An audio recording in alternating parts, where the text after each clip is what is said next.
Pull up a chair and pour a glass. Got stories that are built to last. Yeah, with the old-fashioned ass.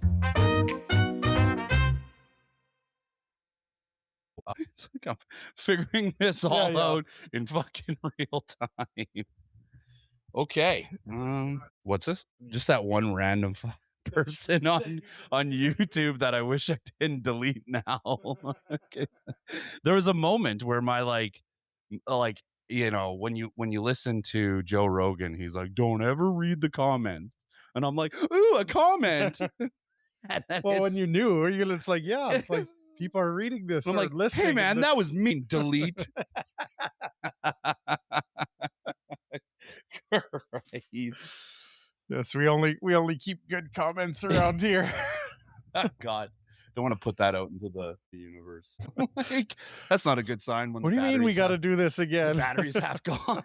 That's the only plug in this entire room that I didn't replace when I was doing all the. Oh, really? Yeah. Of course, the one that doesn't work Yeah. that well. Yeah. Okay. Well, episode 9. Episode 9. Episode 9. Wow. Welcome, everybody. Welcome you. Welcome Trevor. Welcome me. Justin. Welcome you. Yeah. Welcome us. Welcome to the St. Patrick's Day episode. St. Patrick. When we're recording this, it is St. Patrick's Day. It is. So we are taking advantage of that. There's a lot of booze on the table. There is. We sampled a little bit of booze before we got started. Just a tidbit. Just a tidbit for science. For everybody else, again, we've been over this. We don't even like cocktails. We're just doing this for other people. We just need to know how they mix. That's all. So, okay. So episode 9. Happy St. Paddy's Day. Happy St. Paddy's Day. That's good. I like that. Oh, that's like you said, that's dangerous. It is dangerous. Okay, so we decided that no old fashioned today. Let's take advantage of St. Paddy's Day. So we decided, okay, we'll still try. It's not green beer, in case anybody's wondering, or Guinness. I have had enough green beer in my life that I think I'm good for a while. I haven't. I used to work at an Irish pub when I was like 19, 20, and they made an amazing Irish stew. But at St. Paddy's Day, they do green Irish stew. Oh yeah. And I mean, it's just Irish stew with green dye in it, but it looked disgusting. Have you ever made?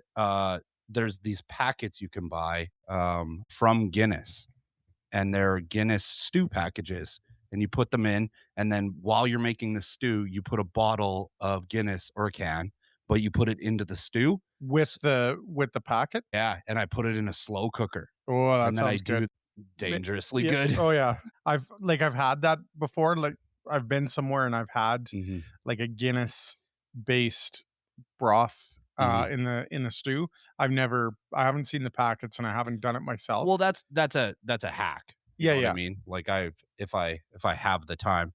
The other day we're like, let's just make some soup, and so we made a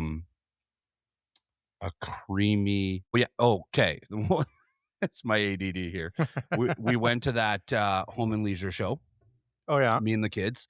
And is it like recently or? Yeah, last weekend. Oh, okay. And so I didn't realize there is a place in northern Saskatchewan that grows wild rice. It's the only place in Saskatchewan. It has to be freshwater lake. It has to have movement because you can't grow the rice in a slough because it won't germinate properly.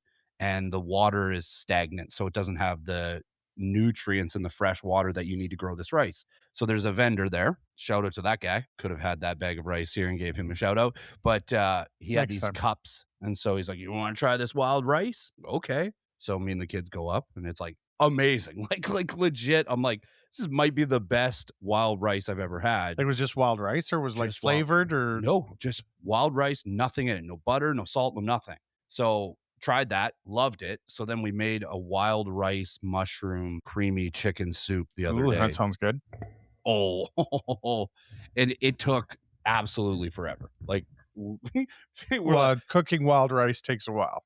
Well, if you put it in one of the versions of the recipe was that you put it in a slow cooker and then you just cook it for 8 hours. So you don't have to worry. Yeah.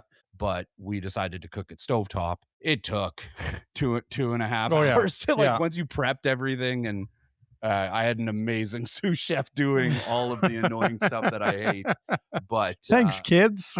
no, no, Oh. it was her. She did a great job.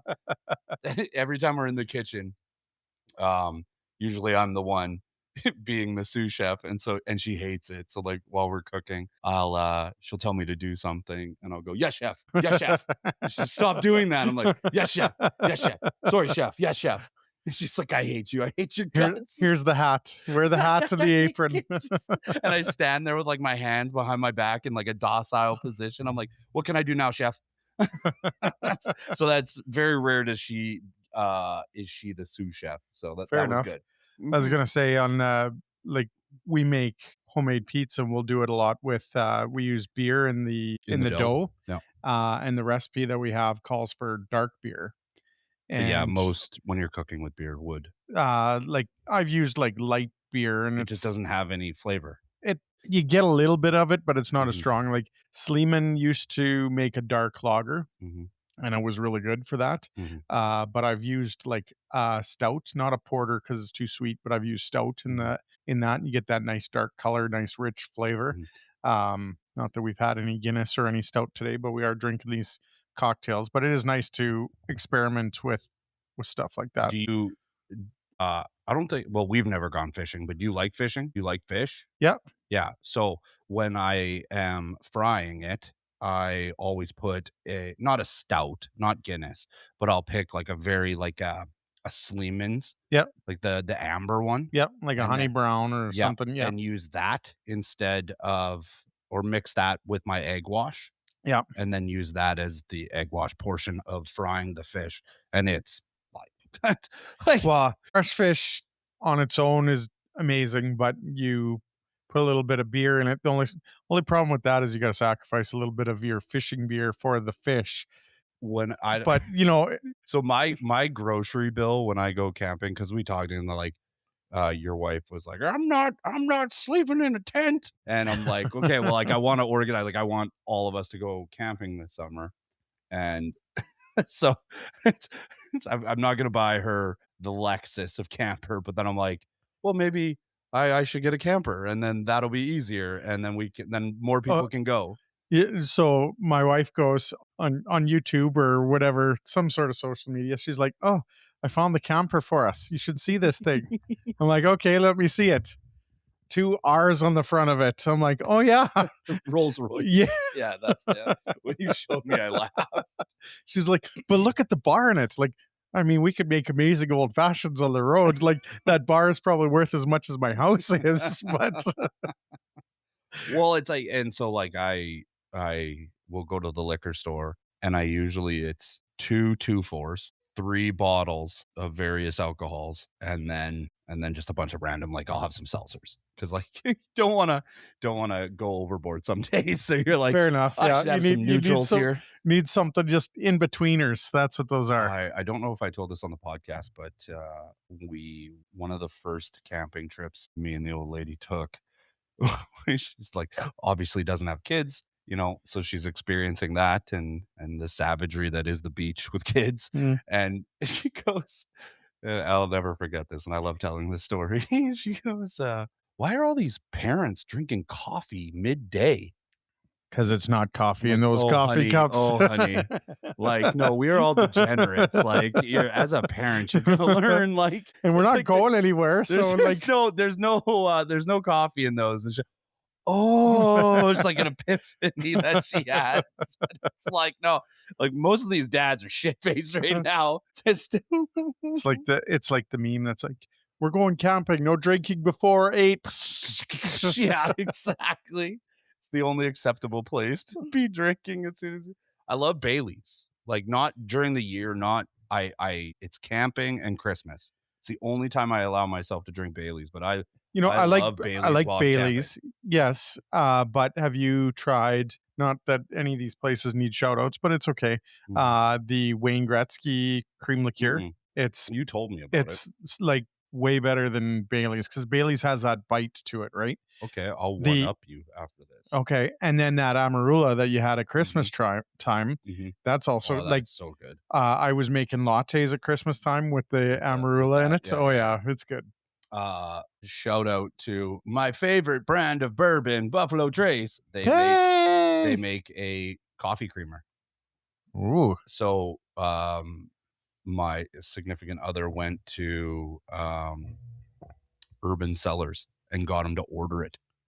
And so then Like a single bottle, or do you have to buy a case? No, they just brought it in. You don't even have to buy it. They just brought it. We were like, hey, can you bring this in?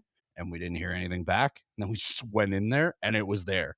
And it is like, I regret not buying 10 bottles, but I don't drink that much. So it's just, they would just sit there. But One, especially when it's a cream. so good. I know, but once It's you the open best it, one. you have to refrigerate it. Like anything True, else, you true. can just put it in the cupboard, right? Yeah. But with any of those, they need to be refrigerated. They do have a shelf life. Or, regular bourbon that we're drinking does not have the same shelf life. I've never seen bourbon go bad. I mean, it's never really sat long enough that I have to worry about it. Yeah, I'm not going to talk about that. I was good this time. I took the ones that you brought and I put them in the back. Yeah, Like, perfect. I have maybe one or two of those. We're not going to chug those. And then I got my other ones. Like, these are my drinking bourbons. Okay, so what we are drinking today, and I will post this on our social media so everybody has this. I just give me a little bit to make it pretty and make an AI video to it. But it's called What do you mean those are real videos? Especially with the one of me getting jacked. You are so muscular, it's frightening to me now. Okay, so this drink is called an Irish Maid. One prerequisite I had for this is that I still, even though we're not drinking old fashions, I still wanted to have an Irish whiskey. Yep. So that was, But St. Patty's Day, so that's allowed. and that's why, right? I didn't want to, but I also didn't want to do like an Irish whiskey old fashioned. It's like that's we've done enough old fashions that we can start branching out into other Is cocktails. there such a thing? Well, no, not for consumption. I just mean as content. But we just said we don't do it just for consumption. You know what? Shut up, Trevor. Okay. Okay. So Irish Maid. Now we didn't use Jameson because I'm not a big fan of Jameson. I never have been. I find it really earthy and really peaty. And I find that it's like it always tastes more like a scotch. Always thought that. So I stepped out of the comfort zone and Okay, well I got a question for you on that, but let's Sure, finish I'll read the what's in rest. this and then The ingredients are it says 2 parts Jameson, but we chose a different one. Half parts Saint Germain elderflower liqueur, which it is a soapy liqueur for sure, but the lemon juice balances out, and the syrup will also balance it out. So I got half a part of the elderflower liqueur, 3/4 parts fresh lemon juice, 3/4 part simple syrup, sugar syrup, and then 2 cucumber chunks. Muddle the cucumber and combine ingredients into a shaker, add ice, and shake vigorously. you missed the stirring. Apparently you got to stir it before you shake it. It says combine ingredients into the shaker, so that was my stir. Oh, just okay. combining. Well, combining just means pour them in, but you're like No, stir you it. got to combine them with a spoon. Well, that's what shaking is for. Add ice and shake vigorously. Fine strain. We definitely didn't fine strain it. It's better that way. It was bigger strain. It's better that way. Fine strain into an ice-filled rocks glass, which these ones I bought from the Bay. I love them. And then garnish with cucumber slice. Didn't, but could. If we were presenting. That's why these we to used people. the big strain, not the fine strain, so we didn't need a cucumber slice.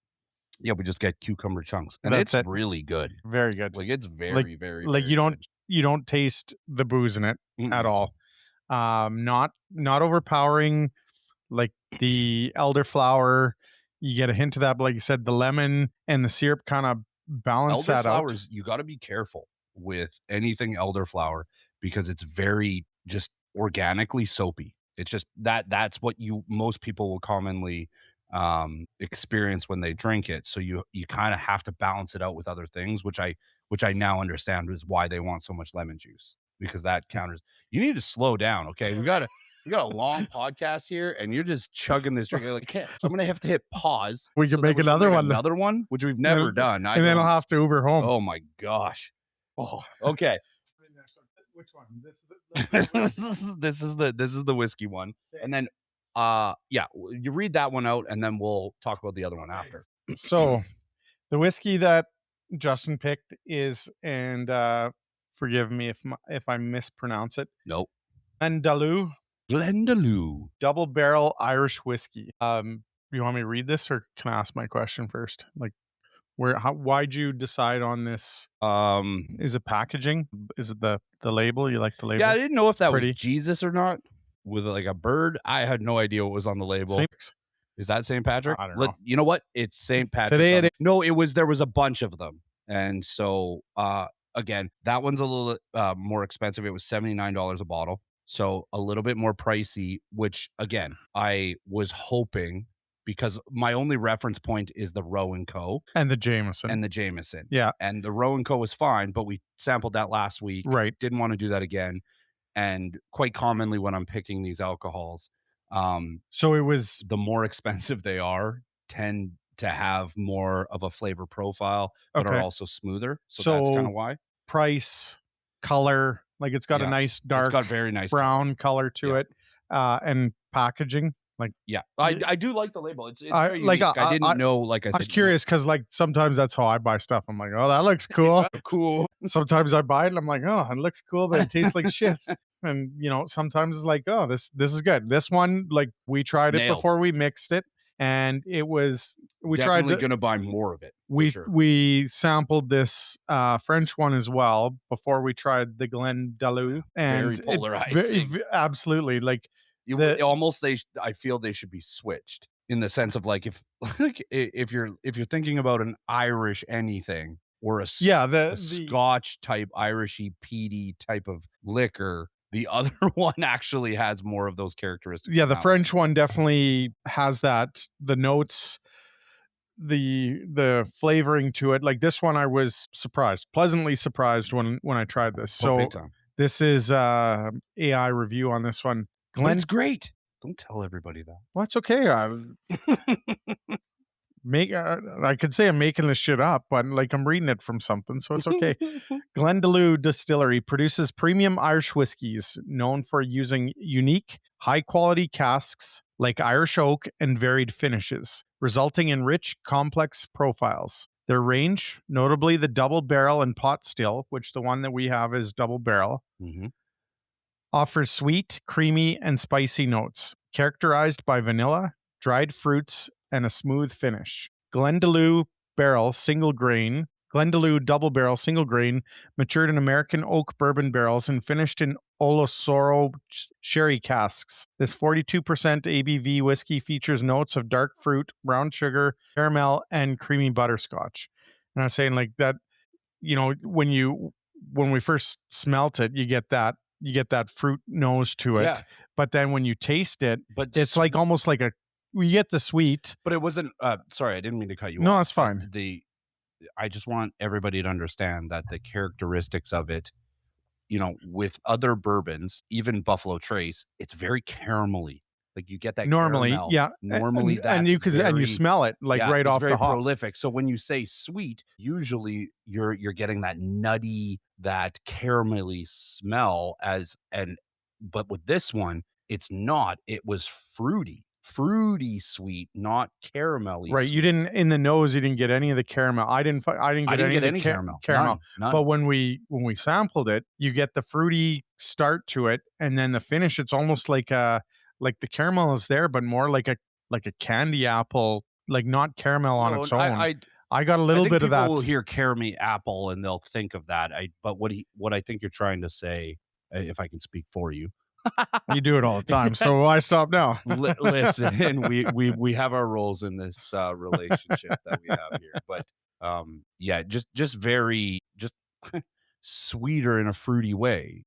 Well, I just don't want to say caramel apple because it's like people are gonna be like, "Oh, I love caramel apple." It's not caramel apple. There's a hint of that. So, but it's not your typical caramel that you get in some of the other bourbons that you'll get. So Glendalough pot still, aged in bourbon barrels and finished in toasted Irish oak. This expression is known for its terroir influence, delivering rich spice, toasted wood, and silky tannins. God, I love silky tannins. I do too. God. When I go to bed sometimes, I think. Do you just think about silky tannins? Silky tannins. You tell me, I know. I text you. It's 2 a.m. Are you thinking about silky tannins? You up? Question mark. I've been thinking about tannins again. Silky tannins, Silky not any tannins, not tannins, regular silk tannins. and silky tannins.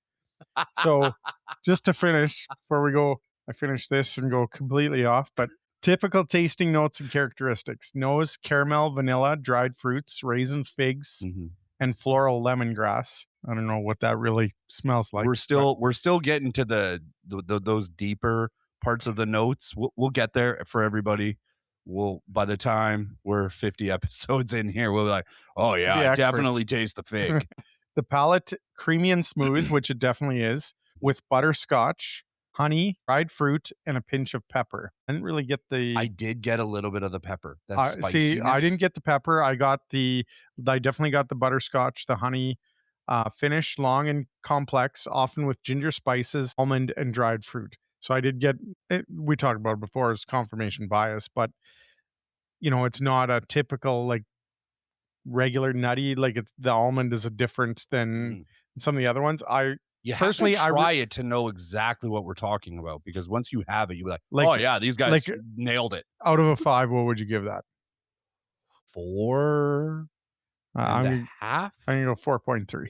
Yeah, I'm gonna go 4.5. Like all it's right. like yeah, it's like I don't think I've tasted anything that I'd give a 5 to, but I mean, I'm that's sorry, I will say this. Buffalo Trace. Yeah, we know. Buffalo Trace is a 5 to me. We're not sponsored yet, but if you're listening. Hey, Buffalo Trace, expect that letterhead in your email. So best served neat or on the rocks or in an Irish made cocktail. And this Irish made cocktail, very dangerous, very delicious, very dangerous. I am tempted to try it on the rocks after this is over. Yeah, we didn't, when we had it, it was just a little dram. A little dram. No water, no ice. Said it, I was like, oh my God, a class. No, but even what we learned about how water and ice open up the whiskey, rather than looking at it as diluting it, but opening up the flavor profile. I'm really interested to see what happens to this as it dilutes a little bit on the rocks, and see kind of how it evolves from that point. But that might be something that I might go get a couple bottles of. Yeah, I agree. And I would definitely have more. Well, we probably will have more of these Irish maids.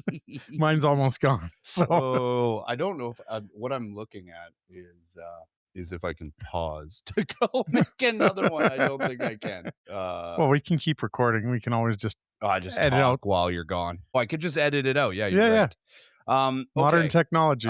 But one thing that I bought, because I find myself wandering liquor stores because I'm always looking for new. So I'm going to ask you this question. It was asked to me. I used to work in a liquor store when I was 19, and people would come up, and especially that was the 80s. Okay, whatever. But like I wanted to know about the stuff. People came in. I'm a salesperson now. People come in, they want to know about something, and I'd say, okay, what do you like? What's your base? You want vodka, whiskey, blah blah blah. And I'd walk them through, and I had this couple come in, and they weren't much older than me, and they're looking for something particular, and I'd point them in the right direction. And they're like, working in a place like this, and being able to answer questions like this, do you consider yourself an alcoholic? And I said, no, it's product knowledge. I do it for you, the consumer. I am here so that you guys don't have to try it all and figure it out. But I like having seltzers in the fridge. I don't drink a lot of beer unless I specifically go out for a beer with some friends. Fair enough. I don't have beer in the house anymore. But I like having seltzers. So when I run out of nudes or neutrals, I'll go get some. And I just peruse, because again, that's how I found when my my buddy, when he messaged me, the Blanton's original bourbon, that was random, and that was just me perusing. I'm like, oh, there's a horse on the lid. That looks cool. I thought the dude at the liquor store told you to get that one. Only after I had already bought it. That was at a different liquor store. He's like, okay. You found it? How did you find that? You got to buy tons. And then I was told by another bourbon connoisseur that is the best. Yeah, and when we ran into your buddy who owns Black Rose, I was actually in co-op with him, And Oh, okay. he's like, "Where did you get that?" And I was like, "Oh, it's over there." He's like, "Do you know what you have?" No, I don't, because It had a horsey on the it had a top. horsey on the top, and not a lot of people know this about me, but I Like absolutely horsies? love horse riding. Like If there was a duck on the top, for sure you would have bought that over the horsey, but no, I really love horses. I've ridden horses my entire life, and I have a deep affinity for horseback riding, and, and horseback riding in bourbon. well, I gotta remind me as we get to the later part of this episode about Well, a I'm fun almost done this story. cocktail. I don't know if I'm reminding you about Oh god. anything. Okay. So, so as I was perusing the store, I I don't know what drew me to a French whiskey, or a French bourbon like I did that, but I figured why not? Just But honestly, like it even the based on what we said on the Glendalough, the French one, when you look at it, like it it's not the same no, like I packaging. Like said, it's like they should be swapped. it's a pretty boring looking bottle. Like if you're going just on packaging, like it's a standard squarish bourbon Yeah, and it looking looks like, bottle. Louis VIII, kinda like, if I'm looking at if they were playing into the French aspect of the labeling, I'm like, "Yeah, that's what I would do." But so I bought a Bastille 1789 single malt. It is a refined 43% French whiskey distilled from malted barley in Cognac region copper pot stills. It is characterized by aging in French Limousin oak, sherry, and acacia casks, offering a smooth, aromatic profile with notes of dried fruit, candied citrus, caramel, and a subtle, smoky, or slightly peaty finish. Now, I'm trying, I like, unfortunately, when they say slightly peaty, they mean all the peaty. Um, Really? I didn't I I found it very see, like I scotchy.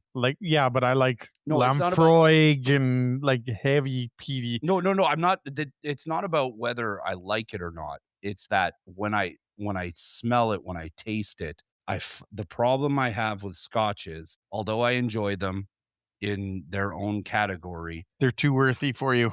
well, no, it's just that that earthy peaty takes over everything. So to say that it has notes of dried fruit, candied citrus, caramel, and a subtle smoky, I'm sorry. Like Yes, maybe a little I bit could of get smoky, but well, it's see, I just the got a little peaty. bit of the citrus, maybe a little bit of the peaty, but like when I think peaty, I think like heavy peat. It's very heavy. Key characteristics and tasting notes: appearance, deep amber or bright copper. I'll give it that. Aroma, fruity and complex, often featuring overripe apricot, orange marmalade, honey, toasted oak, and delicate spices. Disagree. Sorry, just fuck you, AI review.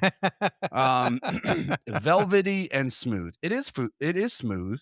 I'll give it velvety with a combination of caramel, toasted oak, dried fruits, cocoa, and a hint of vanilla or baking spices. It is spicy, but I don't think I'm sorry. I don't agree with what it says hits the palate. I agree. Medium long and refined with a slight lingering peaty smokiness and spice. Yes, but we learned how to taste the whiskeys properly, and I'm sorry, there is no lingering peaty. It's like you're just getting all the peaty and smokiness. It is produced in France, usually local French malted barley, double distilled in traditional. Oh, shut up, Trevor. This is a hard word. Charenton copper pot stills. The whiskey is aged in a mix of casks, including Limousin oak, Sauternes, Burgundy, and sherry casks. Crafted by master distiller Jean-Marc Decour. Okay. Yeah. So out This of is the best. This note at the bottom. This whiskey is often noted for having a young yet well balanced character, offering a complex experience suited for sipping neat or with a splash of water. Okay. There, you got the the official thorough description of it all. okay, But out of 5, what would you give it? as a whiskey, Yeah, 2, 2? maybe 2.5. Really?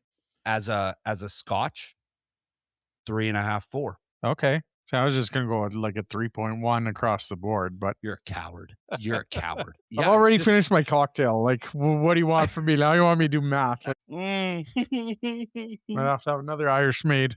Oh God, that is. It's good because the cucumber is Refreshing. prevalent but not overpowering. Yep. Usually with cucumber, it's very overpowering unless all the other aspects of the cocktail balance it out. Did you taste that one I made? My wife found I'll delete her name. All It's right. fine. Found a cocktail and she's like, "Oh, try this." Is that the one we had at your place? Yeah, with the and it was great. Yeah, but I again, it was more. That was way more and that was gin, cucumbery. wasn't it? Yeah, it was. Yeah, and gin. I don't like gin, and I didn't mind that. Yeah, and that's where I find like if you're gonna have cucumber, usually it's accompanied by elderflower and gin, and that's because I feel that gin is just vodka with Botanicals. So we should probably go make another one. That's pretty much what you're insinuating. Okay, well we'll be right back, guys. We'll be right back. Okay, we're back. It's like we had to make another one. We've now reached the precipice that we take a break midway through because of how delicious these cocktails are. If you've trusted us at any point during this journey or evolution in becoming podcasters, trust us with this cocktail because it is dangerously delicious. Yes. Oh man. But now, in the earlier episodes of Joe Rogan, you sat through it. Nobody ever took breaks. And now when you're, wow. Now when you're listening to an episode, the guest is like, do I have a second to take a leak? And then it just edits and then they come back. Oh, thank God. That was great. Oh. Well, it's too bad we didn't have mics while we were making the drinks, so we could have debated. Do we let people in? Or do we just show them? We don't give a sneak peek of what the plans is. Like on what we did? Well, no. Well, then fine. I'm just gonna. Okay, everybody. This is a secret, so listen up. So after episode 10, we will be fully able to be recording video during our podcast. So 10 will be the last one that is audio only, and then 11 will have video for the first time. And what we are planning on doing is while we're talking about these cocktails, we will I've got a bar in my basement, and in the little bar area we'll have a segment where we will actually make these cocktails with you. Not overly edited, but kind of the goofy ridiculousness. The real us, not the avatar AI us. Mind you, those are funny. I do enjoy them. They've served a purpose. Some people love them. Some people don't. One person from Portugal did not like it. Was it from Portugal? I don't know, but fuck that guy.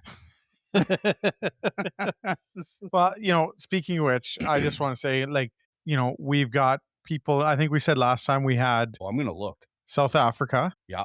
Now we got people from the UK. Welcome if you're just most of our viewership is of the ages of 35 to 44. It is weird that 2.4% of the people who listen are 0 to 17. Gee, I wonder who that 2% is. The 3%, 18 to 22. We know who those are. Well, even the other ones. Let's see. Kids that we coached. Yeah, 7.3% 60 plus, and then 1% unknown. Like, who are you people? How do they? I'm not telling. Like, I refuse to give my age to you. I'm listening to these degenerates, and I am not telling them, so they don't know my demographic. Okay, we're gonna show all because so we have most of our viewership comes from Canada. Thank you. Thank you. Appreciate that. Second comes from the United States. Also, big thank you. Then we have the Netherlands. And from day one, who are you people from the Netherlands? Somebody comment. Let us know if you're enjoying it. Let us know if you've tried some of the stuff that we've talked about. And you know what? Because we're trying different cocktails, let us know what your go-to is. Oh yeah, like we'll Like, we we'll try will it. take suggestions and we will tell you very honestly whether For science. for science whether your cocktails are trash or not. Whether we like them or not. Oh yeah, no. Yeah. The much more eloquent way to Yes, put it. Thank that's you. right. That's why you're here. I know. That's why you were my campaign manager. That's it. That's I'm the spin doctor. so viewership from the Netherlands, Russia, South Africa, and new this week. Boop, boop, boop, boop, boop. I need like a soundboard where I have sound effects. Someday when we're we get more professionals. than when we get more than 10 episodes, we can get a soundboard. We get a soundboard. Like this podcast has become very expensive. But welcome the United Kingdom. All right. Woo! Making our way around the globe here. I like it. I love it. It's you know, it's and the other countries, like I go to Spotify and then United Kingdom, South Africa, thank you, that's coming through Spotify. But then like the people from Netherlands and Russia, like, what you listening? Like, what, you just using a web browser, you using a different program like Apple, I don't even know. It doesn't tell me. I can't just click it. Anyway, it just says all platforms. Nevertheless, thank you. It's been Castbox. I don't know what that is. Nevertheless, those supporters are listening through all different platforms. So if you've been with us for the entire journey, thank you. For those of you that are new, thank you. And to the person that commented, like I wasn't going to tell this story, but like you did tell the story already. No, you told the story on our last one. No. What I told you yesterday when we were at football practice. Oh yeah. Okay. Great friend. He goes, I listened to your damn podcast. He's like, that's 3 hours I'm never gonna get back. I was like, well, that's more than one episode. So clearly, you listened to a few. But he gave some constructive feedback, and he did say that as we're figuring this out and learning how to structure it and learning how to talk and what not to say and how to say it, we are always evolving to make this more digestible for everybody. Especially the cocktails. Well, especially the cocktails. That's the main aspect of this, but it's not everything. No, it's not everything. It's not everything. Sometimes you just need a tramp stamp. I think we discussed that one already. I'm kind of done with that. So yesterday, I guess that was the official kickoff to football season. Thank God. I don't know who was more excited. Like, who was more excited in your house? I was pretty excited. I was too. Well, I think I know my kid was pretty, he was super pumped. Did you hear them in the back when we were driving out there? They were just like, they didn't shut up the whole, like, we were just talking. We just ignored them the whole time. Yeah. But as we were driving, 45 minutes away from our house to go train, they were jacked up. Oh yeah. Like, it's what? When I picked him up, he was like, let's go. Like, I can't wait.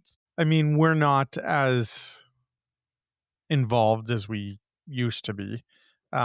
So it's still exciting to know that it's starting, right? They're getting them out of the house, getting them into activities. And I know your kid's into other activities besides football.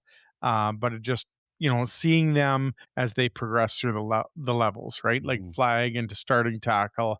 And it's like, at flag, even at starting tackle, it's like, it's like herding cats, right? Yeah, that's exactly what it is. And now once you get into this level that they're at right now, and you see some of the kids that are a year younger than our kids come up and join, and like it's a higher level, and the kids are focused. Like the kids were jacked on the drive there before they started. Even on the way home, like he was just, how did you do? Like, this, that, this, and that. And it's just, it's less broader things to talk about. Before it was like, well, you just got to be more athletic. You very broad topics, where this year it was like, hey man, you did really well, but make sure you get a little bit lower when you're going against that guy off the line. And then to have it received and actually like have him understand it, like we've been watching them go against each other. Oh yeah, which is awesome. Which was, and my kid said he looked like he got jumped, like he's got bruises all along his arms. Of course, he's the smallest in his he's the smallest in his position, but still one of the smallest out there. But he just all purple in his arms, Yeah. guys, because nothing to the ground first day, right? Yeah. So guys would just grab him and no tackle. It's really hard to separate, like when we used to coach, Mhm. right?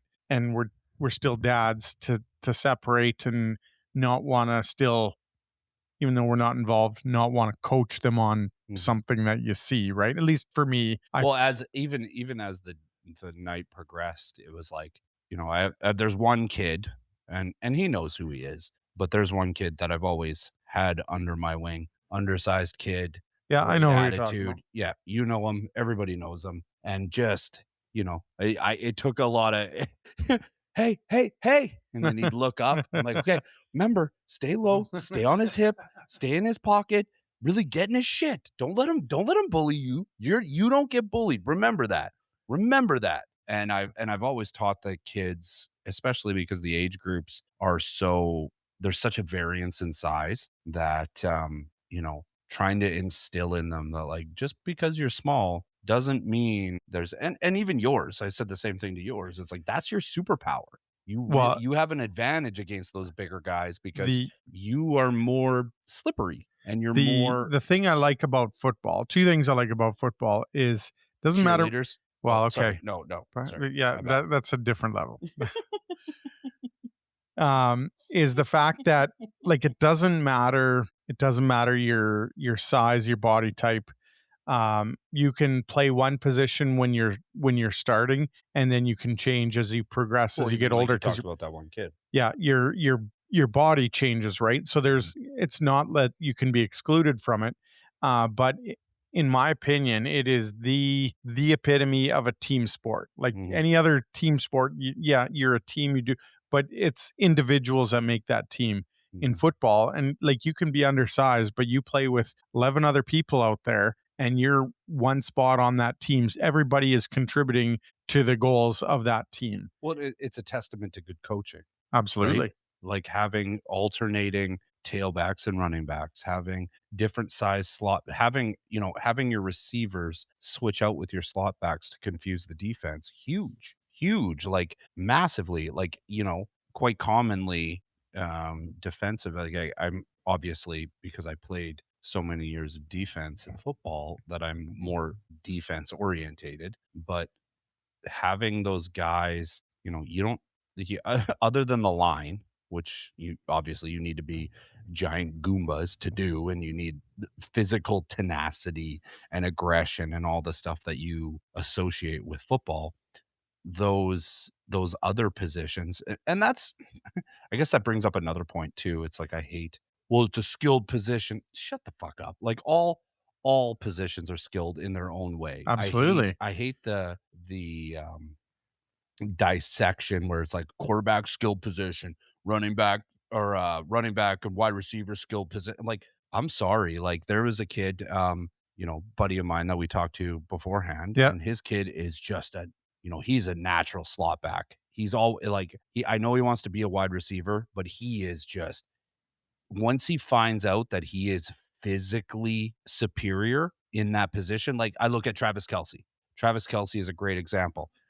Not the most jacked guy, not the most fast guy or athletic guy, but he's strong and he's smart. So with football, if you have good coaches and good parenting and good skill development, you find those grooves depending on where you're at this year. And do I think my kid is going to be a linebacker for life? Maybe, maybe not. Maybe he doesn't put on the weight that I did that made me terrifying on the field. And I said to him too, and it's like he hasn't experienced it in a few years. It was 2 years ago. We were playing a game, and he got a fumble recovery, and he was so happy. And he got it. He grabbed the ball. He got up, but then kind of tripped and went to his knees. And another kid just speared him from behind. And he's like, "Dad, like, why did that happen?" I'm like, "Well, I'm not gonna say it was intentional because, I don't know. I'm not in that kid's shoes." But I said, like, honestly, sometimes you're just going to run into a kid whose dad isn't as nice to him as I am with you, who has a lot of pent up aggression, maybe gets bullied, maybe is having a hard time at school, and this is his And only release. somebody has to be on the receiving end of that. Yeah, That's and I just was the way like, it "Man, works. just like, it's football." And I was like, Did you die? Well, seriously, like did you die? No. That Can you was one of the only can times where I ran field, I know, I was picked there. him up, and I Yeah. was like, "Oh, this might be bad." But like I hate to say it casually like that, but seriously, did you die? Like Mhm. are you seriously Are you injured? hurt or are you injured? Do you need to go to the hospital? No. Every Okay. single time. Dust yourself off, and now it doesn't matter if you know who that kid is or not next time. The nice thing about football is everything resets when you do it again. When the huddle goes, so somebody else might be on the receiving end of what you got on that. You go in on a collision with somebody Mhm. and they happen to get it. Not that saying that you're going out to spear somebody, but you dust yourself off from that Mhm. last one. You're like, okay, and who's next? Let's go. Well, we are I think, the one thing that I liked about coaching with you is that we are very polarizingly different people in the sense, and only because, and not in like fundamental ways, because I think our coaching structure I is was gonna say, like, our very similar. philosophies are the same, but Oh, how we approach the kids and what we do, and that, definitely were. and that comes from the fact that I played football and you didn't. Yeah, And I that's not a bad thing. It was no, just, I grew up in that culture, and that culture, I have said this, but you were and still old school, right? Like, yeah. see his numbers, you put your helmet into the middle of his numbers. Well, whether it was a Sarge at the in the Hilltops, or whether it was, Fred Fenneman. That might not resonate with people who don't live in Saskatoon, but he was so pivotal because he demanded respect, and from a kid growing up on the west side who was angry a lot, having a mentor like that break me down and go and say things like, "You wanna talk? You wanna be a disruptance? You wanna be a goofball?" 'Cause I'm a goofball. I Come get on. that. Come And on. anybody that knows me knows that I'm absolutely ridiculous at most times. And he said, "You wanna do that and you wanna be a disruptance? Well, guess what? Run until you puke." And I get it. We can't coach like that anymore. And he was like, "You angry? Go hit that kid as hard as you've ever hit somebody in your entire life, head first." Whereas now we're like, "Oh, gee, that is fundamentally not how we train the kids." And uh, I will give credit where credit's due, and where Football Canada, Football Sask, and even the SMF and the KFL have really um, done well is that the way that we coach the kids now is to be safe, Absolutely. is to not neuter the aggression, but to use it in the safest way possible. It's football. You're gonna get hurt. You're gonna, you always run the risk of concussions and It's injuries, but it's like, it's a contact sport. yeah, yeah, yeah, yeah. And so, but I mean, it does get a bad Of course it rap, does. just because of, and as the kids get older, they get faster and they get bigger and the hits get bigger, right? Well, But at the especially same, because, well, even how tall is your kid? well, he's almost as tall as I am, so he's like 5'7", Yeah. 5'8", Mine's the same age as yours, except he's 6'1". and has about 30 pounds on him. Exactly. It's like they're developmentally, there's no difference. They're both very smart, very. But they can both tangle together Oh, yeah. and still be safe about it. They love it. Like, at no So point when they went against each other was I worried that mine was gonna hurt yours or oh yours no. was gonna hurt mine. Yeah. Well, then, especially for you know kids growing up, I don't want to say boys because there's it's boys and girls that are playing it. It's a great way to get out aggression and frustration in a safe way, and everything is taught Mhm. in a safe way. Does something happen where somebody breaks an arm, breaks a leg, Yeah, it concussion, like, happens. stuff happens, it's still a concussion or it's a contact sport. But at the same point, more often than not, when we were coaching, and even when you talk to kids that were not coaching and they're going up to the next level, and it's like you see them in a sling or a cast, and it's like, oh, what happened? oh, I was skateboarding to school and I fell off and I broke my arm, or I was playing soccer and I fell and I broke my. And it's like the injuries happen when they're not being safe. But in the football, because they're coached that way, not to say that it's not going to happen, the chances are less. No different than we'll take it to a job site, right? Yeah. You go to a job site and everything is safety oriented, and then you come home and it's like, well, okay, I just need to do something on the roof or whatever, and you're not wearing, like, you go up there in your running shoes or your flip flops, and or no, like, you don't take the same safety precautions at home that you do on the job site, and something happens. Mhm. So Well, and it can happen anywhere. Like,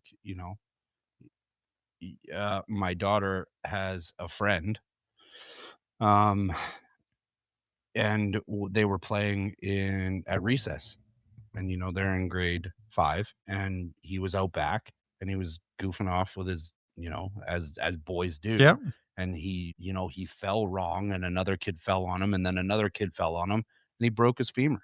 Like, it's like it's shit. it's Like, freak accidents. but at the same time, my daughter breaks her foot this year, fractures the outside of her foot in hockey.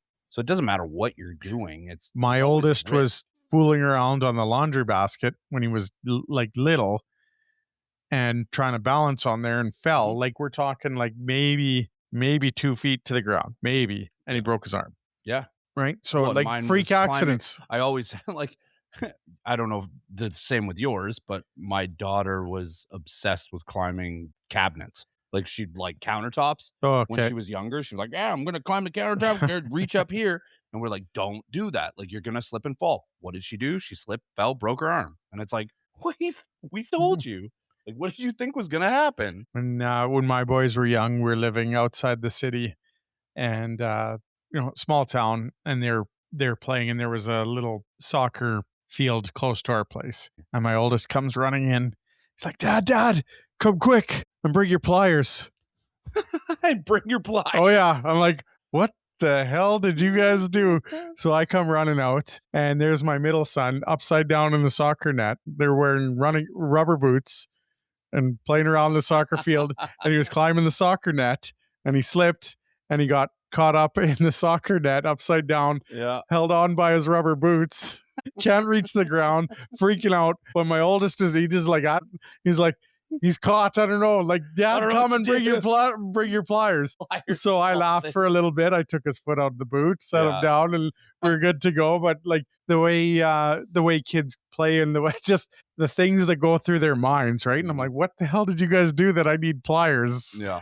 Yeah. Well, and it's just like I was fortunate enough that I don't, I got injured a lot, but it was just, to me, normal in a sense. Like, I remember I was maybe grade 12, and we had the same family doctor.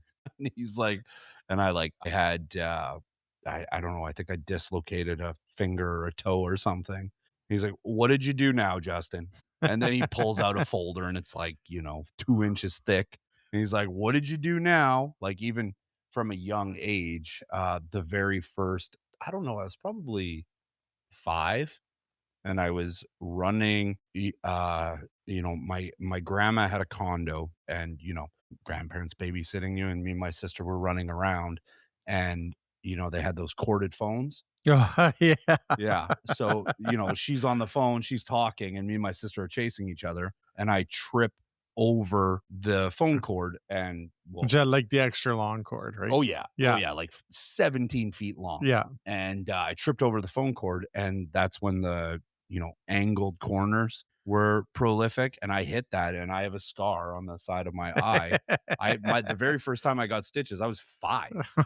Like, it's just Well, like so and now I've like had it's stitches so many times. I'm like, all right, stitch me up. yeah, Like, let's go. Stop, but stop talking about it. Let's do the thing. but it's funny, like when you talk contact sports, and it doesn't matter what the sport is, and if you're not around it, there's a stigma around it, right? And of Mhm. course, what was the Will Smith movie? Was it called Concussion? I think Yeah, it's literally called concussion.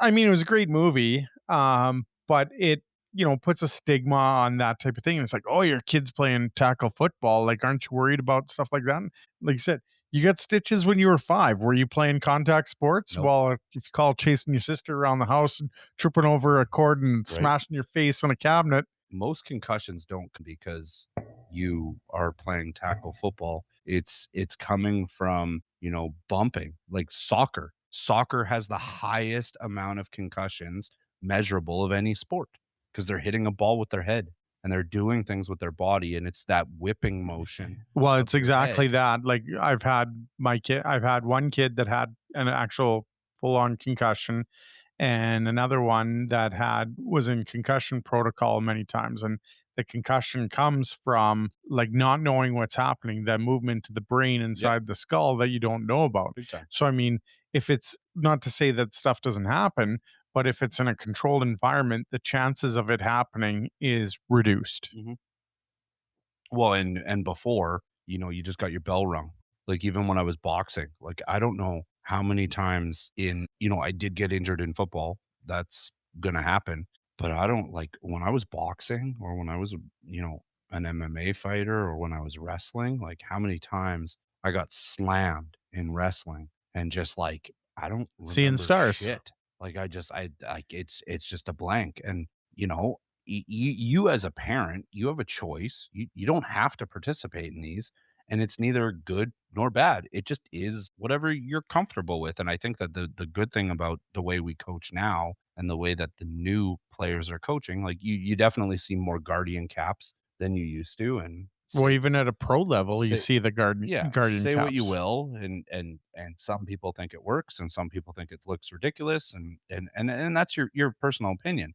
But how many times, especially six aside, no, even 12 man last year, like how much did we have to actually do safe contact, learn how to tackle, and it's like Well, it's every like whether it's six aside, and when the kids go finish this camp mhm, and they go into the academy part, mhm, there will be a say because right now there's not any major contact, mhm, but when they start in another roughly month, there'll be a safe contact mhm, portion of it.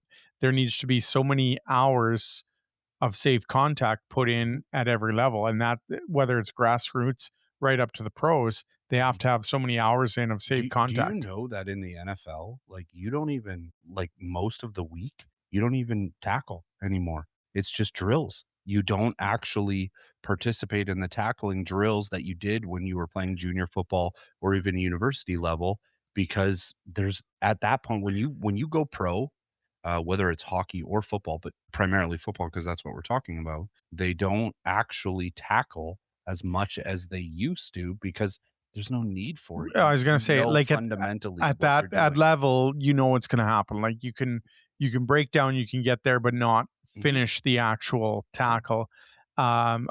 I got into a discussion one time when in some of the coaching classes that I was taking, and one of the younger guys was saying that he goes, I don't think at this level they should be tackling so much. And I'm like, they have to at this level because they don't know, like and at they're a the pro most level, durable. they've come through it, Mhm, right? So they know what it's like. mhm, But at a grassroots level, if you don't practice at like you can go and you can break down, you can get close and not go to the ground, and now it's a live situation. It's completely different. Like you have to have that contact aspect early so you know what is before you go into a game situation. But as they get older, you can definitely reduce the amount of contact that happens in practice. But when they're learning it, they like that has to be a part of it, in my opinion. well, and I have felt that, all the years that we coached, the kids that were scared were the ones that got hurt.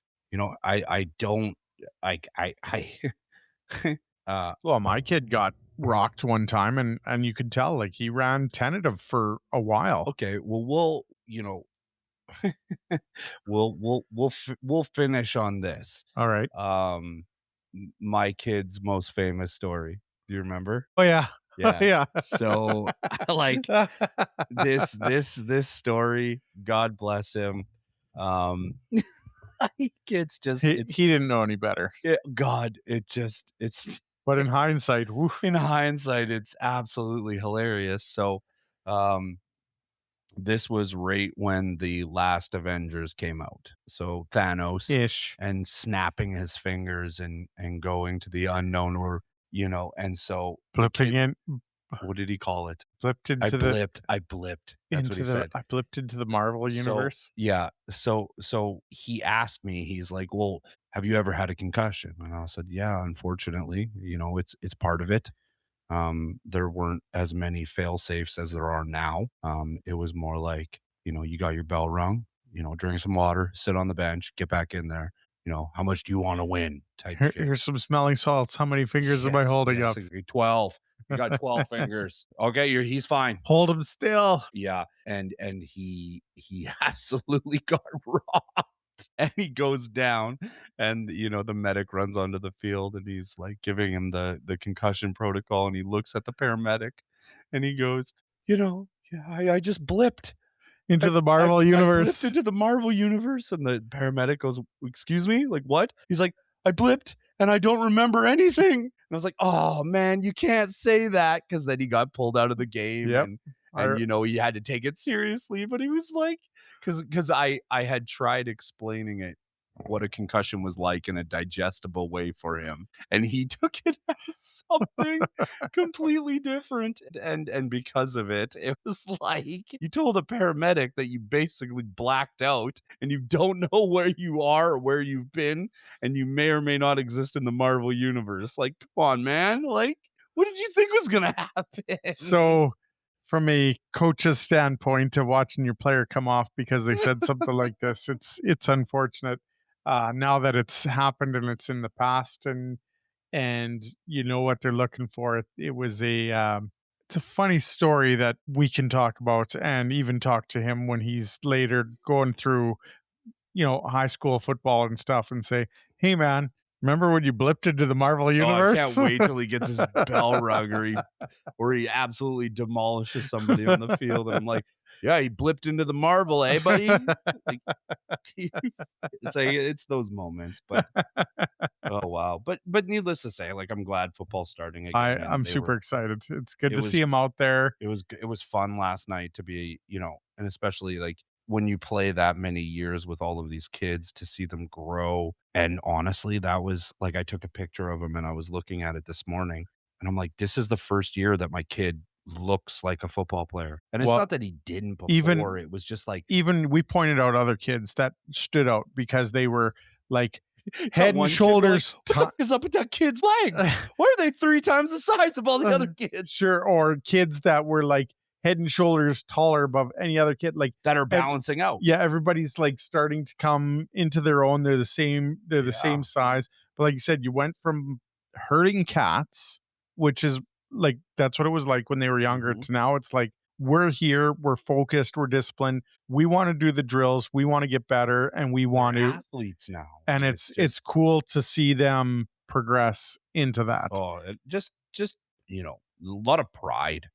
Oh yeah, I think coaching is a critical job it's that self thankless is a good way to. I don't know if I'd say it's 100% No, thankless, I'm not saying 100%, but it's like but you spend a lot of there's a time, lot of time. and you It's you get to tough, know these kids on, like, a very personal basis, absolutely, and now seeing them and see them grow and as young develop, adults or and even, like, moving up to the next mid-teenagers. level. Yeah. It's pretty cool to see that, even though we're not involved at the same level. But even that Um, one troublesome quarterback that we have had multiple conversations about, like yesterday, he was a gem. oh yeah, He was pleasant to talk to.